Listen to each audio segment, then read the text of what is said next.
Amigos, uma alegria realmente estar aqui com vocês. Este é um ano muito especial que está começando agora, que é o ano em que o mundo inteiro está recordando ah, primeiro 100 anos do passamento de Abdu'l-Bahá, e, de outro lado, o primeiro século da Idade Formativa, né? Então, estamos entrando no segundo século e é um ano que a Casa de Justiça designou como o ano de um ano especial, com um plano de 12 meses, né, de um ano, justamente antes de embarcarmos, ou já embarcando, melhor dizendo, nesse segundo século. E muitas coisas estão vislumbradas, né, a acontecerem no mundo Bahá'í. Nós temos diante de nós um plano de 9 anos, temos já em construção o santuário de Abdu'l-Bahá, né? Tudo aquilo que os 25 anos anteriores nos prepararam, né? Porque os 25 anos anteriores, que se encerraram agora, a Casa de Justiça tinha indicado que esses planos seriam preparativos para o avanço no processo de entrada em tropas.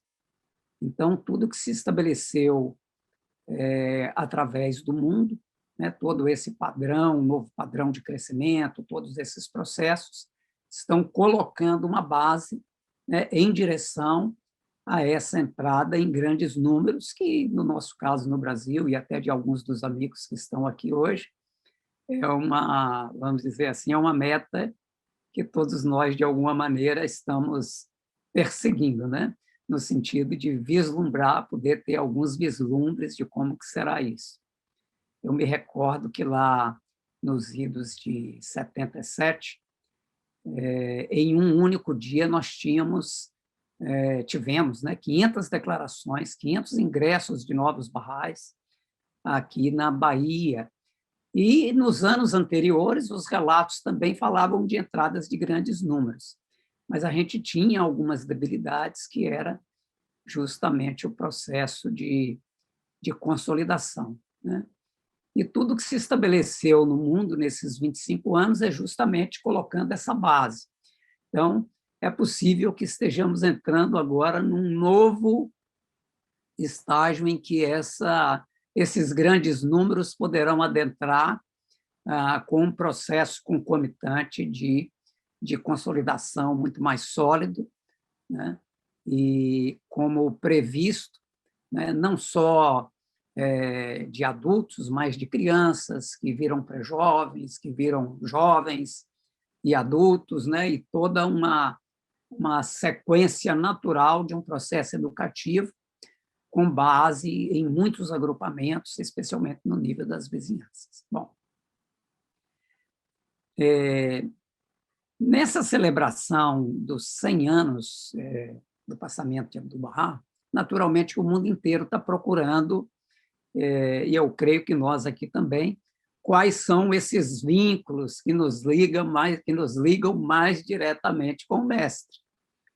E, no nosso caso, eu fui primeiro procurar um texto de Bahá'u'lláh, conhecido de todos nós, quando Bahá'u'lláh se dirige aos reis e governantes do mundo, né? Então, no livro O Chamado do Senhor das Hostes, mas muitas daquelas epístolas já tinham sido previamente publicadas em português, no a proclamação de Bahá'u'lláh, mas eu vou projetar um texto aqui só para nos recordar algumas coisas. Deixa eu ver se eu consigo aqui. Eu tenho permissão?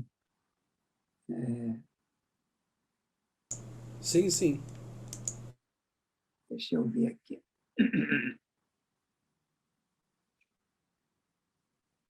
Deixa eu ver se eu coloco isso maior aqui.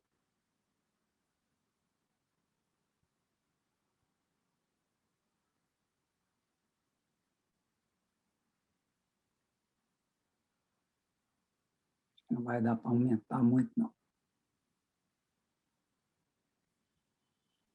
Bom,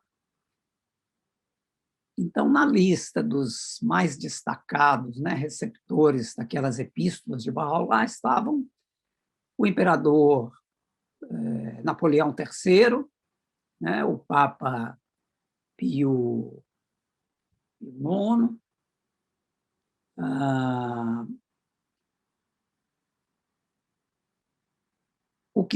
o czar da Rússia, né, o Alexandre II, a rainha Vitória, o imperador Guilherme I, Napoleão III,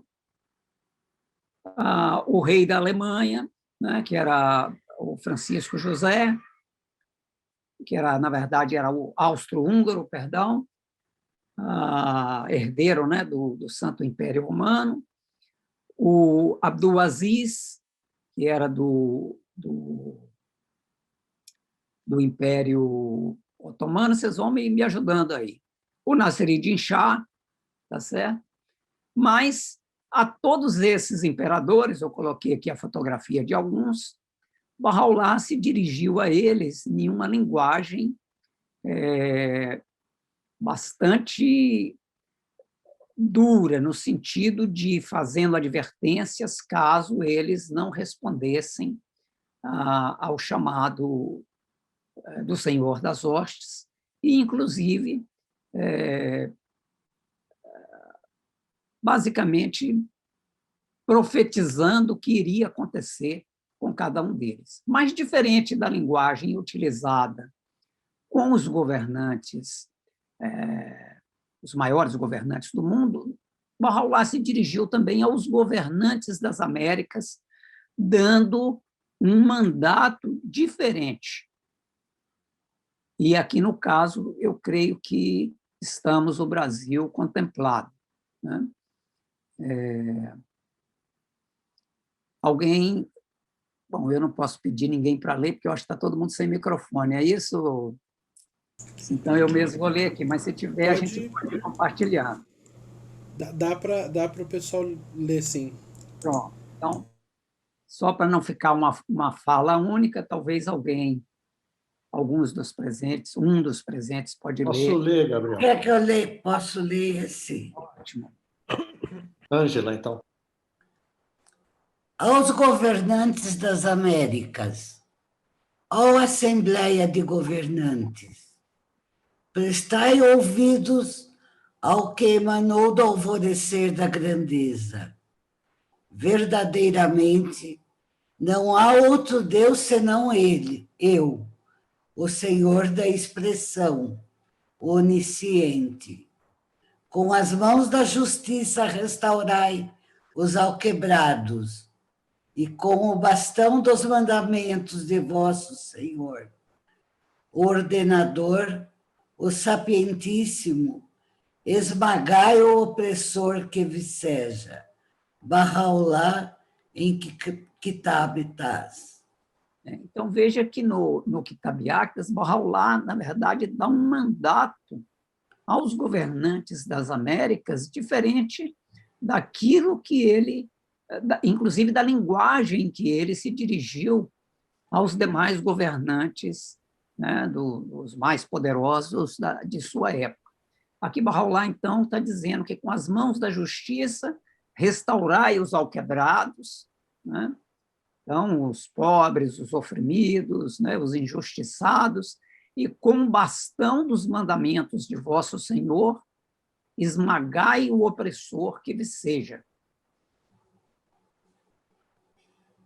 Abdu'l-Bahá, em 1917, em conexão, eu diria, com aquele texto, esse texto que acabamos de ler, Abdu'l-Bahá, isso está em a Ordem Mundial de Bahá'u'lláh, de Shoghi Effendi, Abdu'l-Bahá menciona: o continente americano é, aos olhos do Deus verdadeiro, a terra na qual os esplendores de sua luz serão revelados, os mistérios de sua fé desvelados, onde os retos habitarão e os livres se reunirão. Então, novamente, diferente da linguagem que também é utilizada em relação a outros continentes, Abdu'l-Bahá aqui se volta para o continente americano, e o continente americano vai da Groenlândia até a Terra do Fogo, lá embaixo no Chile, né? Com essa visão que, nesse continente americano, é o lugar onde os esplendores de sua luz serão revelados, os mistérios de sua fé desvelados, né? E onde os retos habitarão e os livres se reunirão. Muito bem. Aí, em 1917, Abdu'l-Bahá escreve uma série de epístolas aos Baha'is dos Estados Unidos e lá do Canadá, né? Que essas epístolas elas foram abertas no sentido de publicamente compartilhadas na Convenção Nacional dos Estados Unidos e Canadá em 1919, realizada em Nova York. Abdu'l-Bahá visitou os Estados Unidos em 1912, temos várias fotos, visitou várias cidades, fez palestras em igrejas, universidades, e ali estabeleceu um vínculo muito próximo com as Américas, e, na sequência, Abdu'l-Bahá escreveu essas epístolas que foram reunidas e compartilhadas na Convenção de Nova York, né? Naquele tempo, e são chamadas as epístolas do plano divino. Nestas epístolas, quando elas foram literalmente desveladas, aqueles que estavam na Convenção de Nova York dizem que as epístolas foram colocadas como que afixadas num lugar especial e que tinha como que se fosse uma cortina, e que aí, então, literalmente desvelaram, no sentido de que descortinaram aquelas epístolas que haviam sido dirigidos, né, a indivíduos nos Estados Unidos e Canadá, e como o plano divino de Abdu'l-Bahá. Naquela convenção estava Martha Ruth e estava Leonora. Martha Ruth, em alguns anos anteriores, ela já havia se prontificado a fazer algumas visitas, e, inclusive, tinha ido realmente a visita em viagens de ensino à Europa. E ela tinha escrito a Abdu'l-Bahá desejando ir para a América do Sul. E aí a gente vai ver o que aconteceu. Leonora estava na mesma convenção. E Leonora vai relatar que daquela mesma convenção, lá mesmo, ela escreve para Abdu'l-Bahá, que estava em Haifa, se oferecendo para sair como pioneira, mas não mencionou para onde. Então, nós vamos ver aqui algumas desses textos, porque isso está diretamente ligado com nossa história na América do Sul.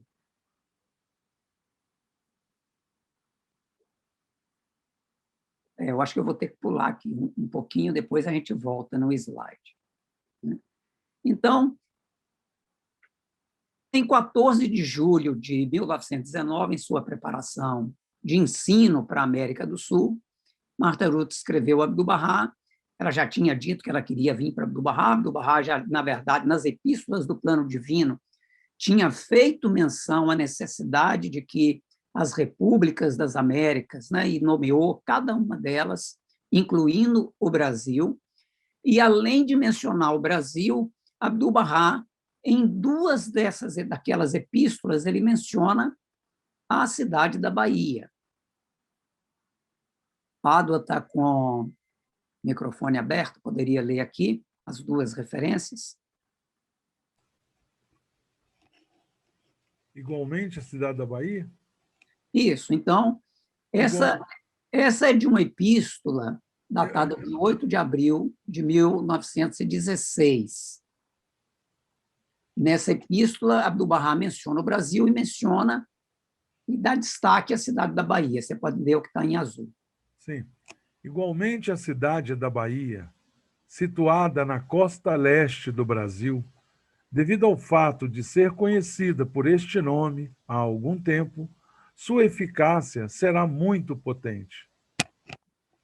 Aí, em outra epístola que também está nesse livro, As Epístolas do Plano Divino, a que foi revelada em 8 de março de 1917, os mesmos destinatários anteriores, Estados Unidos e Canadá, novamente Abdu'l-Bahá menciona as repúblicas das Américas e novamente volta a fazer menção ao Brasil e à cidade da Bahia.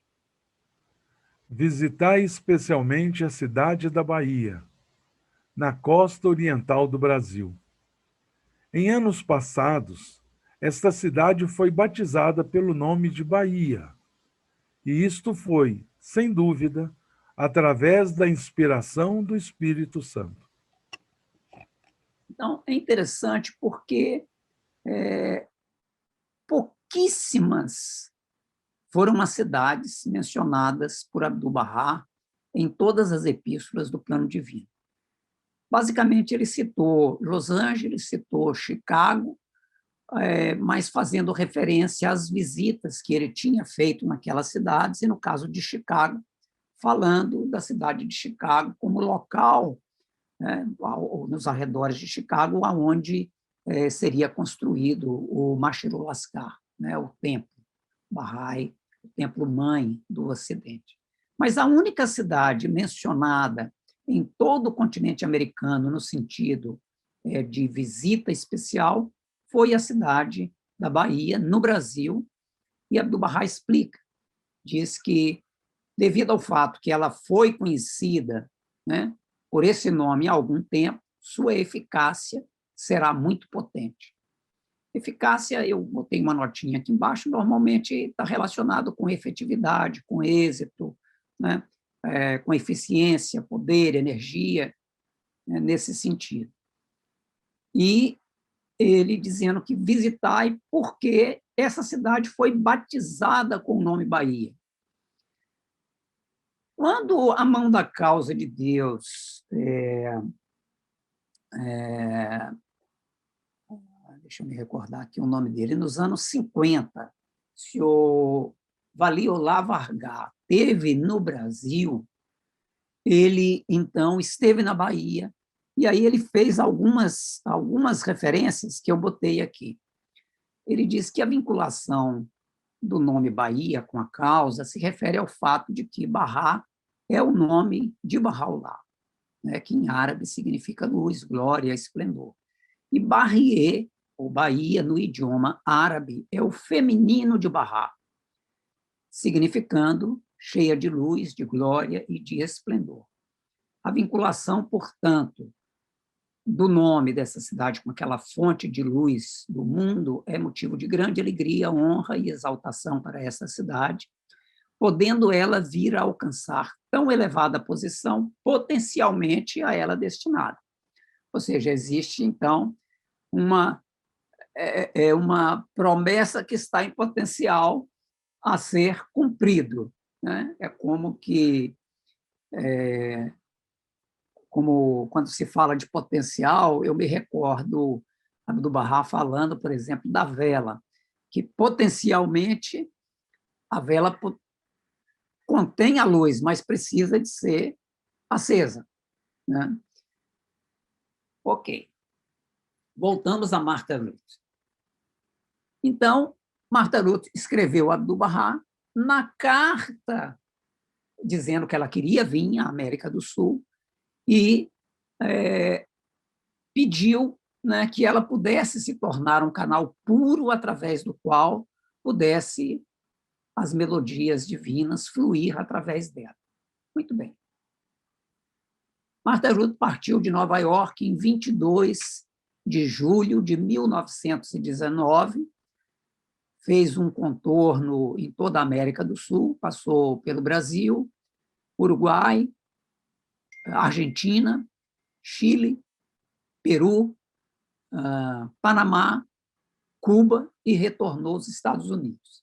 No Brasil, aqui estão as datas da viagem de Martha Ruth. Belém, de 3 a 5 de agosto, 1919, Fortaleza, 8 de agosto, Recife, de 11 a 16 de agosto, Maceió, dia 17, que era só o tempo do navio fazer uma parada. Martha Ruth descia, ia até a redação dos jornais, deixava artigos para serem publicados. Quando tinha um pouquinho mais de tempo, ia numa biblioteca, entregava livros, retornava e prosseguia viagem, exceto no caso de Belém, Recife, Salvador, Rio de Janeiro, São Paulo e Santos, onde a estadia foi um pouquinho maior. Não vou mencionar aqui agora sobre os outros países. Tá certo?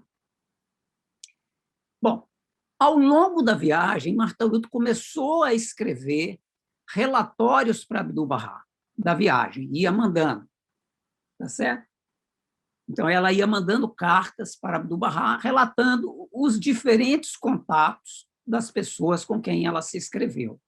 E em 27 de janeiro de 1920, portanto, Martha Ruth já havia retornado aos Estados Unidos quando ela recebeu a resposta de Abdu'l-Bahá. Quem gostaria de ler?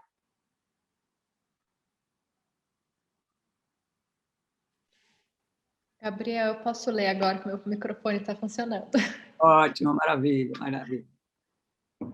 Tuas cartas detalhadas, datadas de 14 de julho, 21 de agosto, 11, 12, 14 e 30 de setembro, 20 de outubro e 3 de novembro de 1919 chegaram, informando-me de todos os eventos e dos serviços que tens prestado na América do Sul. É claro e evidente que o poder do reino está te ajudando, que os vislumbres dos olhos de sua amorosa bondade estão voltados para ti. As hostes do concurso supremo estão te ajudando, e o poder do Espírito Santo está te apoiando. Em breve, os resultados deste poderoso empreendimento serão descortinados e postos a descoberto diante dos olhos de todos os homens. Em resumo, tu és, em verdade, uma arauta do reino, uma anunciadora do convênio. Tu és abnegada e mostras bondade a todos os povos da terra. Tu estás agora lançando uma semente que renderá milhares de colheitas. Tu és agora plantando uma árvore da qual, por toda a eternidade, brotarão folhas, flores e frutos, e cuja sombra deve crescer em magnitude dia após dia. Então, veja que interessante. Martha Ruth escreveu nada menos que 8 cartas relatando detalhes dessa viagem. Martha Ruth mencionava nomes, porque a gente vai... Uma parte desses relatórios da viagem foram publicados no livro Star of the West, e já estão traduzidos, inclusive, no português também. Então, ela vai contando em Belém o que ela fez, o que ela não fez, em Recife, com quem que ela se encontrou, e ela vai colocando nomes. Nessa mesma carta aqui, que eu só botei um pedaço da resposta de Abdu'l-Bahá, Abdu'l-Bahá diz o seguinte, vou colocar o restante agora aqui para nós. Ao final da epístola, a Martha Ruth, na qual Abdu'l-Bahá se dirige a ela como a serva de Deus, a arauta do convênio e testamento de Deus, ele escreveu: quanto às pessoas cujos nomes tu mencionaste, escrevi uma carta dirigida a todos eles, que será enviada a ti. Dê uma cópia da mesma para cada um deles. Então, veja que interessante. Ela fez a viagem parou em Belém, parou em Recife, parou em Maceió, Salvador, Rio de Janeiro, e falou, ó, lá em Recife eu visitei fulano de tal. E foi mencionando nomes. Claro que alguns responderam com mais entusiasmo, e Martha Ruth pediu a Abdu'l-Bahá que orasse por eles, que intercedesse por eles, e Abdu'l-Bahá falou, estou mandando uma epístola para você, você manda para cada um deles. Então, veja, Leonora ainda não tinha chegado no Brasil, Abdu'l-Bahá mandou uma epístola para 16 pessoas, é uma epístola única, mas tem 16 nomes. Alguns desses nomes são de brasileiros. Então, já começa o nosso vínculo com Abdu'l-Bahá. Abdu'l-Bahá, Bahá'u'lláh dirigiu aos governantes das Américas. Abdu'l-Bahá voltou seu olhar, né, daquilo que Bahá'u'lláh prometeu e disse, olha, o continente das Américas é um lugar especial. Abdu'l-Bahá escreveu as epístolas do plano divino, pedindo que se visitasse cada uma das repúblicas de todo o continente centro- e sul-americano, menciona especificamente o Brasil 2 vezes, menciona a cidade da Bahia 2 vezes, e Martha Ruth é a primeira que se levanta e vem em resposta ao chamado de Abdu'l-Bahá. E aqui ela se encontra com algumas pessoas, e Abdu'l-Bahá envia uma epístola a essas pessoas. Essa epístola já está em português há muitos anos, está publicada no Seleção dos Escritos de Abdu'l-Bahá, na seção 202.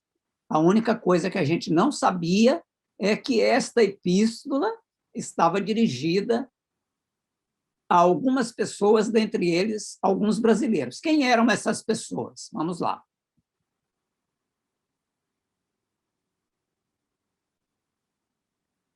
Aqui estão os nomes dessas pessoas.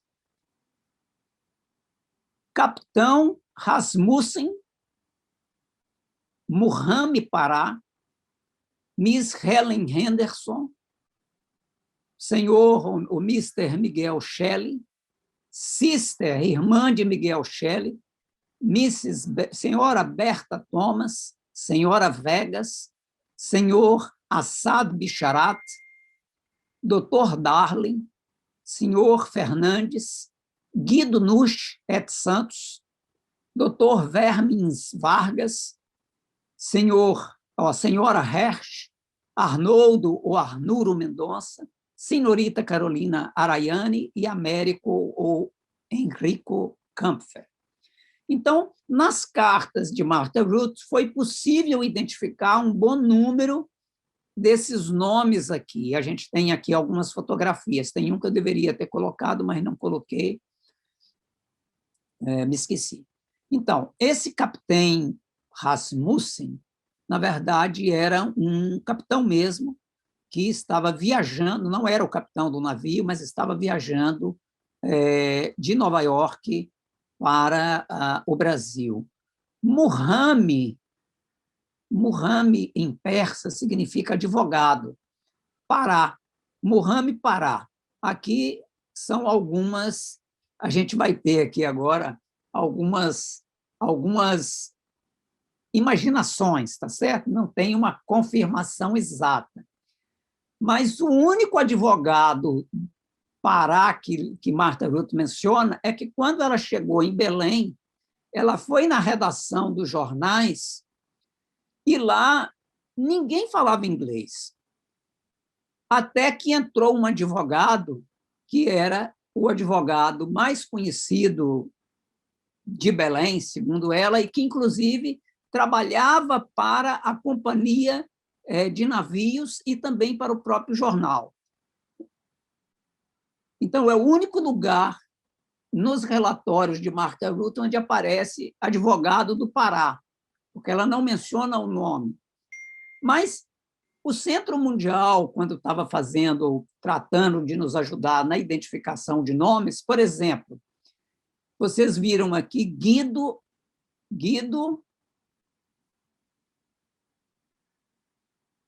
Guido Nucci et Santos. Guido Nucci et Santos, o Centro Mundial disse, esse é Ângelo Guido Ghinotti, da cidade de Santos. Esse Ângelo Guido aqui foi um dos que foi junto com 2 outros teosofistas, que quando Marta Bruto passou em Santos, no último dia, antes dela embarcar para Montevidéu, eles foram no hotel e disseram, nós vimos o artigo no jornal falando sobre a fé Bahá'í e nós queremos mais informações. Nós já havíamos lido antes sobre a fé Bahá'í. Aí falou, bom, vem cá, Marta Ruth era a primeira a chegar no Brasil. Eles falaram que já tinham lido alguma coisa sobre a fé Bahá'í nos jornais. Eles eram teosofistas. E por isso eles interessaram e foram no hotel, já era o último dia. E depois, pesquisando realmente no Brasil, no Rio e São Paulo, tem artigos, inclusive com fotografias de Abdu'l-Bahá, em Paris, mas publicados no Brasil em 1909, 1911, 1912, inclusive com fotografia falando sobre a fé. Ou seja, antes de Marta Ruth chegar ao Brasil, já haviam publicações no Brasil apresentando a fé, mas não tinha nenhum interlocutor com quem se pudesse conversar. Então, Marta Ruth foi a primeira. A gente tem os artigos, não dá para colocar aqui agora, mas, na verdade, os jornais do Brasil são ricos em menções sobre a fé. Nós temos desde 1850 é quando o Bab foi martirizado. E em 2 jornais do Brasil aparece uma pequena menção falando sobre o martírio do Bab. E a partir daí a gente tem 1870, tem 1880 e pouco, 1896, que é quando o Shah da Pérsia, né, falece, foi assassinado. Existe um número enorme de artigos no Brasil, inclusive com menção à fé. Depois, 1901, 1902, 1911, e assim sucessivamente. Aí, quando Marta Ruth chega, aí a gente tem jornais em grande número, e, a partir daí, um número muito grande de publicações no Brasil, já trazendo os ensinamentos mesmo, propriamente dito. Então, esses amigos aqui foram, eu vou dizer quais que moravam no Brasil, pelo menos assim. O Muhammad Pará, a gente não tem fotografia, mas supõe-se ser o advogado lá do Pará. Miguel Shelley e a irmã de Miguel Shelley e Berta Thomas eram todos da mesma família. Miguel Shelley era um comerciante americano que residia aqui em Salvador, mas viajava pelo Recife, pelo Pará, era comerciante. A irmã morava no Rio de Janeiro. Berta era filha de Miguel Shelley, mas casou com uma pessoa de sobrenome Thomas. E Marta Ruth, quando passa pelo Rio de Janeiro, fica com essa família. A senhora Vegas, que eu botei aqui a fotografia dela, está vendo? Lilian Vegas. Quem era Lilian Vegas? Quando o navio de Marta Ruth passou por Recife, ela decidiu descer do navio. Só que havia uma revolução em Recife. Mas e os outros passageiros decidiram ficar no navio, nem descer, mas ela resolveu que ela ia descer. Isso significava que ela perderia o navio que iria para o Rio de Janeiro, porque as escalas do navio, desse navio que trouxe Marta Ruth ao Brasil, era Belém, Fortaleza, Recife, Rio de Janeiro, Santos, Montevidéu e Buenos Aires. Ele não passaria nem por Salvador. Mas como ela queria vir para Salvador, por conta do pedido de Abdu'l-Bahá de visitar a cidade da Bahia, ela desceu em Recife. Quando ela desceu em Recife, que ela foi para o Hotel Parque, Padinha, que morou lá, talvez conheça o Hotel Parque, lá no centro da cidade. Quando Martha Ruth chegou no hotel, porque eles falaram, vai para esse hotel que tem uma americana lá, que é comerciante, e ela vai poder lhe ajudar. Quando Martha Ruth chegou, ela falou, mas você desceu aqui? Ela falou, não, eu sou Bahá'í. Falou, Bahá'í? Você conhece minha prima, Lua Getzinger? Então, Martha Ruth se encontra lá em Recife com essa senhora Lilian Vegas, que era uma americana, residente no Brasil, inclusive com 3 filhos brasileiros, americanos brasileiros, e era prima de Lua Getzinger. Aí já começa, tá certo? E de lá, Martha Ruth pega o navio e vem para a Bahia, aí se encontra aqui com o Miguel Shelley, com a esposa, e no Rio de Janeiro, com o endereço dado pelo Miguel Shelley, ela vai para visitar aquelas outras pessoas.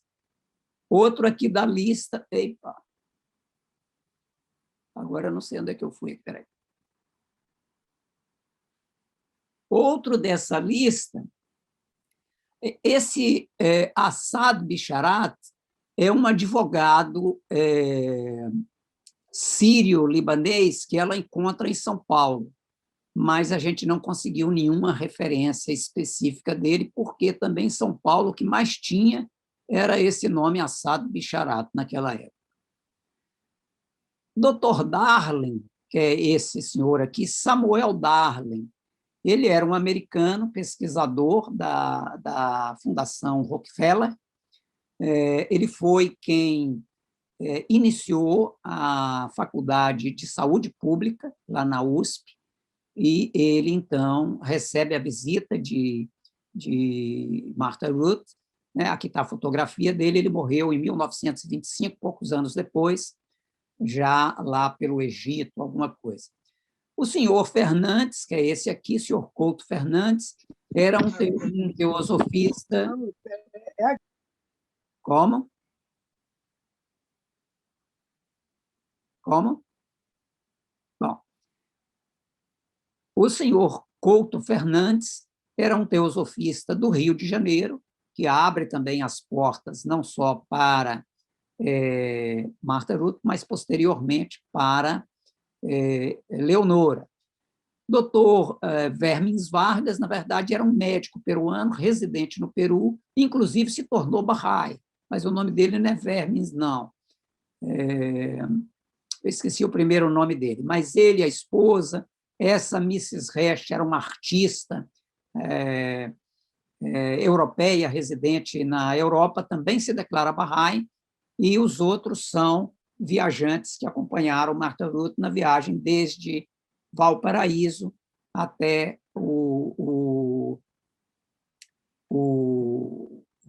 os Estados Unidos de volta. Ok? Aqui está a Epístola de Abdu'l-Bahá, da seção 202, mas a gente não vai ler essa epístola agora, não. Tá certo? Mas tem a referência, depois vocês podem encontrar na Seleção dos Escritos de Bahá'u'lláh. Esta é a epístola que foi enviada para essas 16 pessoas aqui. Então, aqui a gente já tem, vamos dizer assim, um vínculo com Abdu'l-Bahá. Então, Brasil e vínculo com Abdu'l-Bahá, a gente já tem aqui algumas coisas assim bem concretas. Abdu'l-Bahá mandou uma epístola, fez menção ao Brasil, fez menção à cidade da Bahia. Aqui foram publicados artigos, inclusive sobre Abdu'l-Bahá, ainda quando Martha Ruth não havia chegado. Martha Ruth fala da fé Bahá'í. Abdu'l-Bahá enviou essa epístola a esse grupo de pessoas, e aquele teosofista de Santos, Ângelo Guido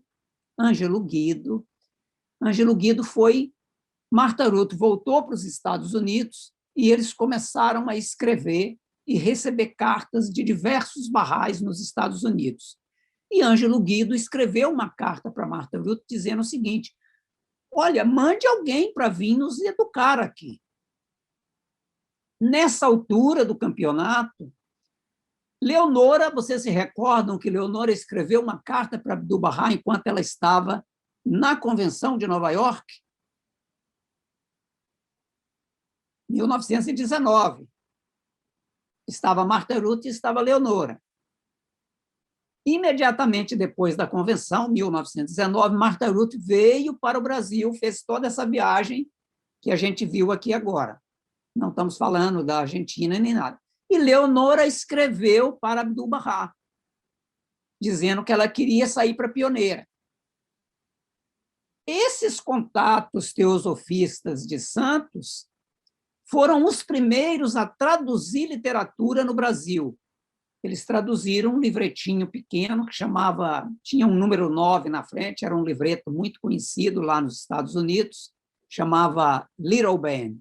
Tinha um maiorzinho que chamava Big Ben, mas tinha um daquele tipo orações, comunhão com Deus pequenininho que a gente bota no bolso, chamava Little Ben.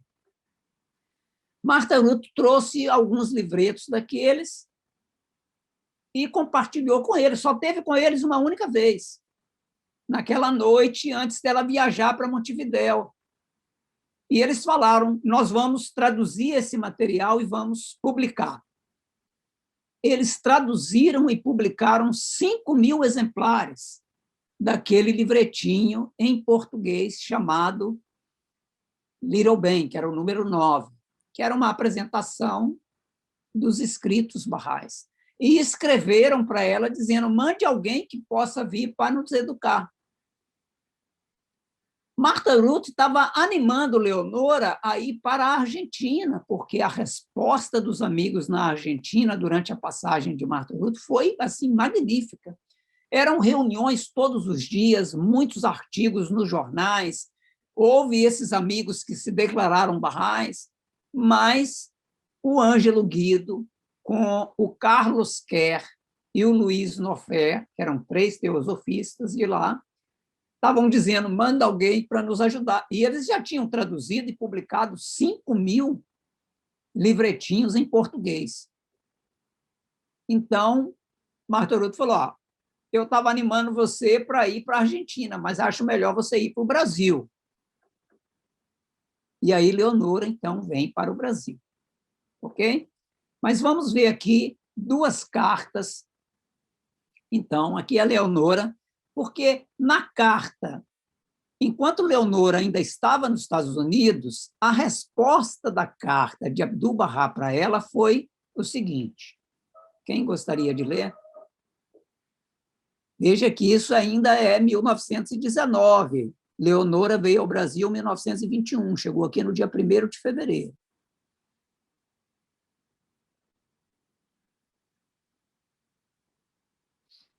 Pode ler, Jefferson.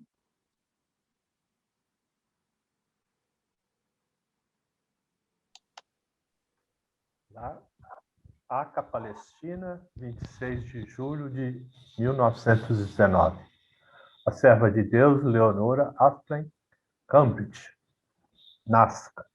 Massachusetts. Cambridge, Massachusetts, né?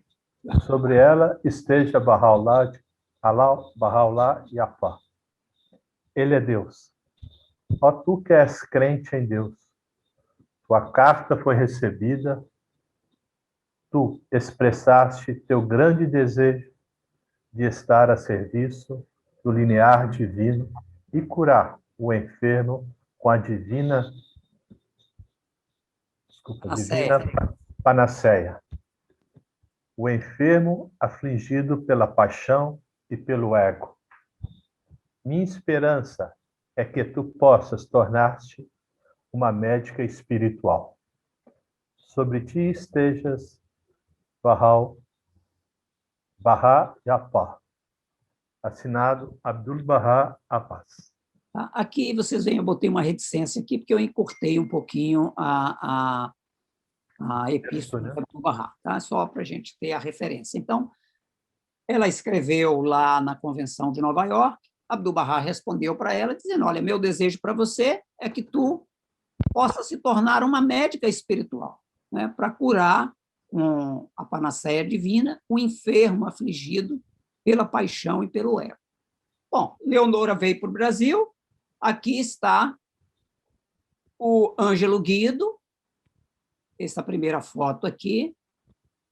Aqui está o Carlos Kerr e o Luiz Nofé. Aqui eu não sei quem é quem, mas é um dos dois. Essa foto foi tirada anos mais tarde no apartamento de Muriel Misler, lá em São Paulo. Tá certo? E tinha um outro que é mencionado, que é esse senhor Gonçalves da Silva, mas que ele era da cidade de São Paulo. Mas os que escreveram várias cartas e receberam várias cartas foram o Ângelo Guido Minhoc, que era esse aqui, era um jornalista, teosofista, e esses dois aqui. O interessante é que Ângelo Guido, eu vou tirar aqui de novo, o interessante é que esse Ângelo Guido, ele era artista também. E, na verdade, se você colocar Ângelo Guido, só botar Ângelo Guido na internet, você vai ver que ele foi o diretor da Escola de Belas Artes, mas anos mais tarde, lá do Rio Grande do Sul, em Porto Alegre. Isso nós estamos falando de 1919 aqui. Mas nos anos 1960, ou seja, 39 anos mais tarde, quem é que encontra Ângelo Guido lá no Rio Grande do Sul? Senhor Enayatollah Vardat. Eles estão lá ensinando, encontra Ângelo Guido. Eles estão falando lá sobre Bahá'í, ele falou, Bahá'í, eu conheci Leonora, eu conheci Marta Ruth. Você conheceu Marta Ruth? Como assim? E ele vai entregar para o senhor Vardat, 39 anos depois, várias cartas que ele recebeu de Marta Ruth. E nós temos essas cartas. As cartas que Marta Ruth escreveu para ele em 1919. Isso está nos arquivos nacionais, graças a Deus. E eles foram os que primeiro publicaram literatura no Brasil. Os outros dois, um deles depois vai para os Estados Unidos, o outro depois a gente não tem muita notícia mais, tá certo? Mas Leonora vem e desembarca lá, aí a gente conhece a história, desembarcou lá no Rio de Janeiro, ficou esperando notícias do Ângelo Guido, esse que nós estamos falando aqui, até que chegou o telegrama de Santos dizendo, venha, Leonora vai, e passou uns 4, 5 meses na casa dele. E começa a trabalhar lá e tal, mas ela não sentiu muita receptividade. Apesar de que eles tinham pedido que venha para nos ensinar, mas Leonora não sentiu muita receptividade. Leonora também teve dificuldade, Leonora ficou enferma, teve tifo, quase morreu, e o pai mandou dinheiro para ela retornar, e aí, quando ela retorna, ela fala, não, peraí, eu vou passar pelo Amazonas, mas eu vou passar na Bahia. Só que quando ela passa na Bahia, o que acontece? Ela estava indo embora porque estava doente e estava sem dinheiro. O pai disse que mandava dinheiro só para ela voltar, mas para ficar não mandava dinheiro. Ela chega na Bahia, o cônsul americano oferece trabalho para ela e ela fica hospedada na casa do cônsul americano e com uma boa alimentação e recupera a saúde. E, naquele período, ela encontra o primeiro Bahá'í do Brasil. Quem era o primeiro Bahá'í do Brasil, segundo Leonora? Ah, não, antes, peraí. Leonora está no Brasil e recebe uma epístola de Abdu'l-Bahá. Quem vai ler aí para mim?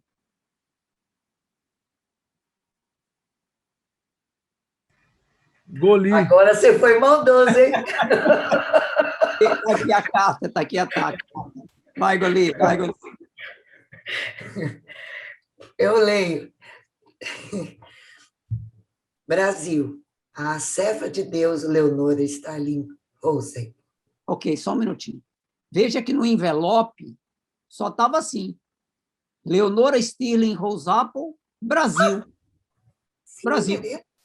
Não tinha rua, não tinha nada. E a carta chegou, e a epístola de Abdu'l-Bahá chegou nas mãos de Leonora. Milagre. Leonora estava na Bahia, e aí um americano passa aqui e fala, ó, eu vi um negócio de uma carta lá, porque naquela época tinha o que chamava posta restante, é do tempo de Padinha aí. Como era, Padinha? Posta restante. Ai, que maravilha! A gente mandava uma carta quando não tinha endereço, ficava parada no correio. Aí, se você quiser, você vai, tem alguma carta para mim? Aí o cara passava naquele monte de envelopes lá, tem ou não tem. Esse americano passou no consulado americano, porque com esse nome elas acharam que ela era americana, e foi justamente para lá. Esse americano passando por aqui conheceu Leonora e falou, eu vi lá no consulado do Rio de Janeiro uma carta que está endereçada para você. Aí mandaram trazer a carta, e é essa que a gente vai ler aqui agora. Sobre ela esteja a glória de Deus, o mais glorioso. Ele é o mais glorioso. Ó tu, arauta do reino. Tua carta foi recebida. Agradece a Deus por teres esclarecido tua visão e está concedendo luz à visão de outros também. Por teres sorvido da transbordante taça do amor de Deus e estar também dando de beber a outros. Em toda reunião que circular este cálice, sem dúvida serão gerados alegria e júbilo. Louvado seja Deus! Agora que inebriaste teus companheiros da Assembleia com este vinho divino, esta Assembleia Celestial crescerá dia após dia. Os amigos inebriados terão mais arrebatamento e êxtase. Começarão a romper em melodias e harmonias e erguerão a canção que atingirá a Assembleia Suprema e regozijará e alegrará os santos. Transmita em meu nome a mensagem celestial e as boas novas das bênçãos divinas.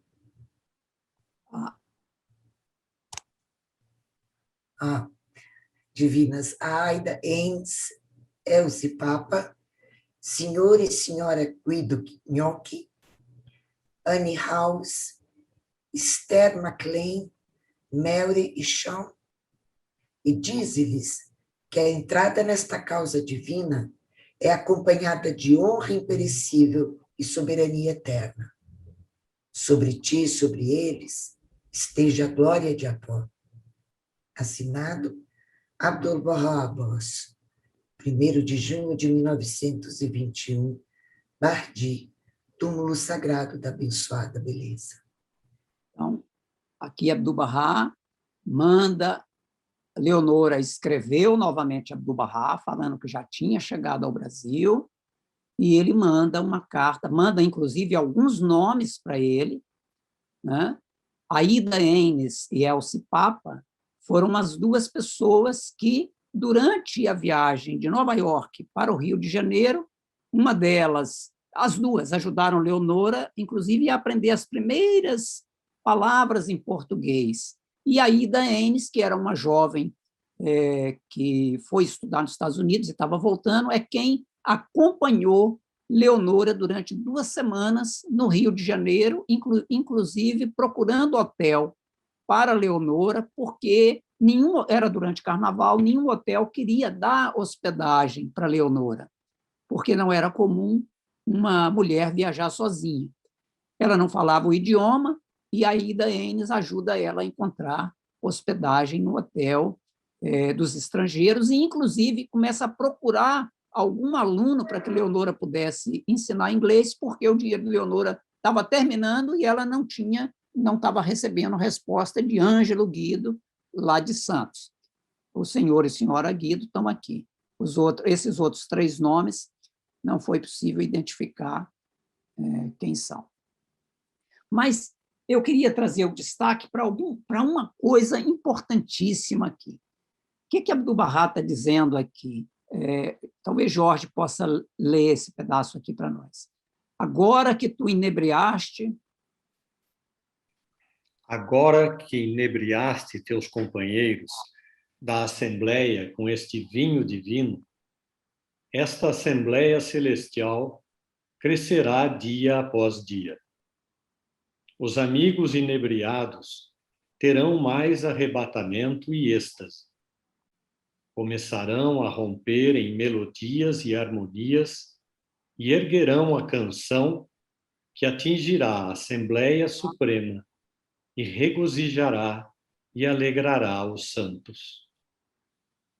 Então, vamos comentar um pouquinho aqui. O que Abdu'l-Bahá está dizendo que vai acontecer agora que esses amigos no Brasil começaram a se inebriar com o vinho divino?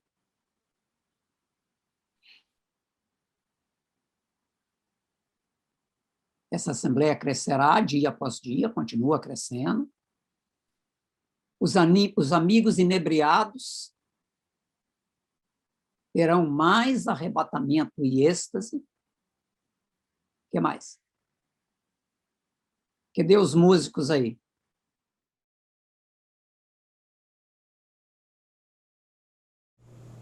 Os amigos agora vão começar a romper em melodias e harmonias. Até parece o povo brasileiro, não parece?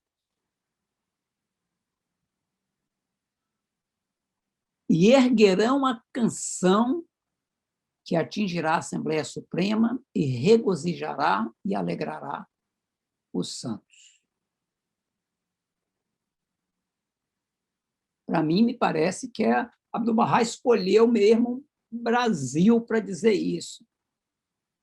Porque a característica do povo brasileiro é esse mesmo, de alegria, de canto, os amigos encontrarão mais arrebatamento, vão irromper em harmonias, em melodias, e essa música vai alcançar a Assembleia e os santos. Então, eu acho que a gente precisa de botar realmente mais música nas nossas comunidades, né? É o que Abdu'l-Bahá está dizendo aqui, o que é para fazer, porque pelo menos o que ele espera, né? Mas muito bem. E ela chega no período de carnaval ainda, né? Chegou primeiro.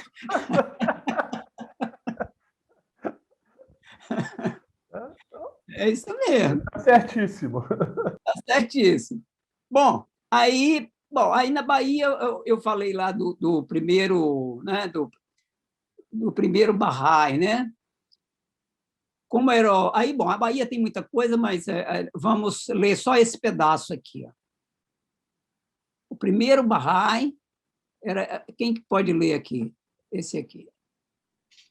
Claudenor Luz costumava subir o morro à noite para ir à nossa reunião, trazendo outros consigo. Pouco tempo depois, conseguimos comprar mais cadeiras, mas realmente nossa casa ficava fora da cidade, e nosso íngreme morro era tão lamacento e escorregadio que tornava-se meio perigoso nas noites escuras e chuvosas, quando eu voltava das minhas aulas no centro da cidade.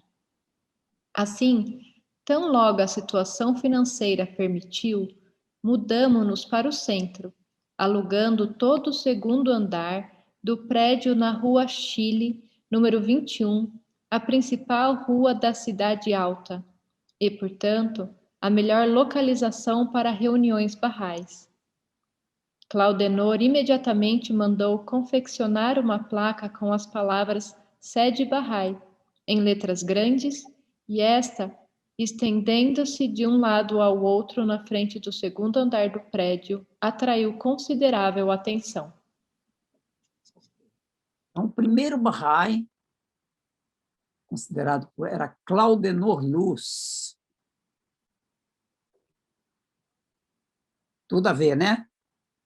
E ele mesmo dizia, estava muito feliz que o nome dele era Luz, porque tinha tudo a ver com Bahá, que também é luz, e tudo a ver com Bahia, que também era cheia de luz. Ok? Bom, eu separei várias outras coisas, mas eu acho que é melhor a gente... tem muitas vinculações, porque o tempo está passando rápido, e aí eu acho que não vai dar tempo da gente ver as outras coisas. Mas eu queria, então, fazer algumas considerações e já abrir aqui para a gente conversar um pouco. Ou seja, existem assim claros vínculos entre Abdu'l-Bahá e o Brasil. A gente viu aqui. Existem epístolas de Abdu'l-Bahá, existem menção de Abdu'l-Bahá nas epístolas do plano divino. O plano divino está em movimento. Nós estamos agora entrando no plano, terminamos aí uma série de 4 planos globais de 5 anos, mais o plano de 4 anos lá atrás, que foi para estabelecer o processo de instituto, né? Estamos entrando num plano de 1 ano e vamos ter um plano de 9 anos. É tudo desdobramento daquele plano divino, no qual Abdu'l-Bahá aqui diz que os amigos no Brasil vão, agora que foram inebriados com esses ensinamentos, vão a cada dia se tornar mais e mais inebriados, vão irromper em harmonias e melodias até que essa melodia atinja o céu dos céus e os santos. Então, o vínculo está aí. Martha Ruth veio em resposta ao chamado de Abdu'l-Bahá. Leonora veio em resposta ao chamado de Abdu'l-Bahá, não é? Bahá'u'lláh fez menção aos governantes das Américas, assim como Abdu'l-Bahá falou dos esplendores, né, dessa terra, e até a própria Casa de Justiça, mais recentemente, por época da Copa do Mundo, os amigos vão se lembrar, se dirigindo à nossa presidente na época, fala das características do povo brasileiro. E tudo isso é desdobramento do plano divino, né? Talvez a gente vai botar aqui só para a gente recordar. E aí eu queria fazer umas ilações. Alguém poderia ler?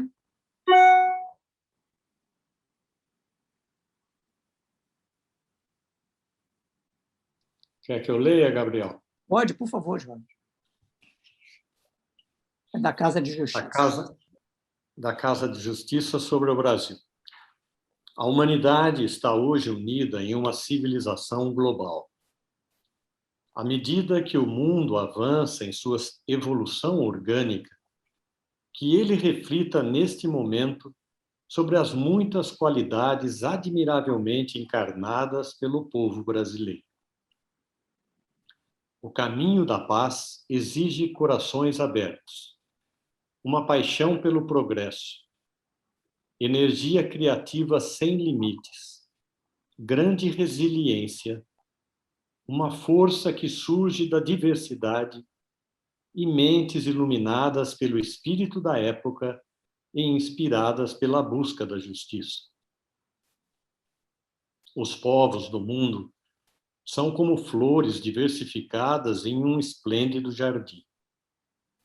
Há nação mais capaz do que o Brasil de demonstrar essa simples e essencial verdade? Nas cores vibrantes e mestiças dessa terra, o mundo pode imaginar suas próprias fantásticas possibilidades futuras. Isso foi uma carta dirigida... Não, tudo bem, já eu sei. É uma carta dirigida à antiga presidente Dilma Rousseff, em junho de 2014.